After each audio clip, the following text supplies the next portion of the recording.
A dispute over rental income ended with a 72-year-old father suffering fractured ribs and his own son receiving 21 months in jail. The case happened in January 2023.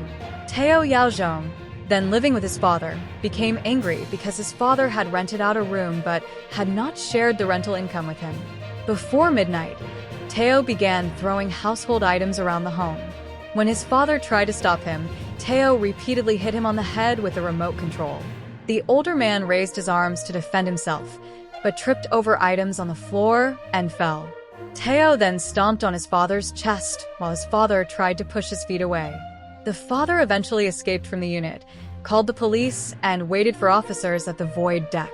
Police saw injuries on his forehead and sent him to Tan Tock Sung Hospital. Doctors found rib fractures and a cut to his scalp. But the confrontation inside the flat was still not over. Police officers tried to calm Teo down, yet he continued throwing objects, including a large television, despite repeated warnings. Some of those objects landed near the officers.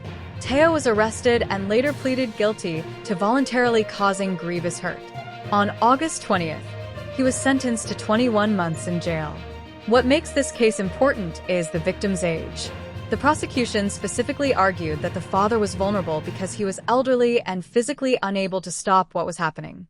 Under Singapore law, voluntarily causing grievous hurt can carry up to 10 years in jail, with a possible fine or caning.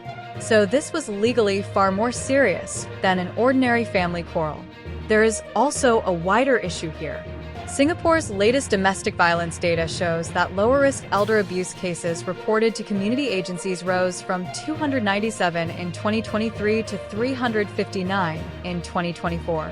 At the same time, higher-risk elderly vulnerable adult cases requiring stronger intervention fell from 42 to 38.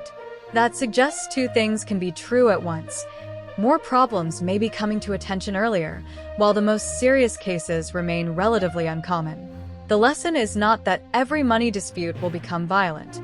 It is that financial tension inside a family stops being a private disagreement the moment someone's safety is threatened. And when an elderly parent is involved, the imbalance in strength can make the consequences much worse. Do you think families in serious financial conflict should be encouraged to seek outside help earlier before arguments reach this point? If you found this useful, share it, give the video a like, and subscribe to 2230 for more Singapore news explained clearly.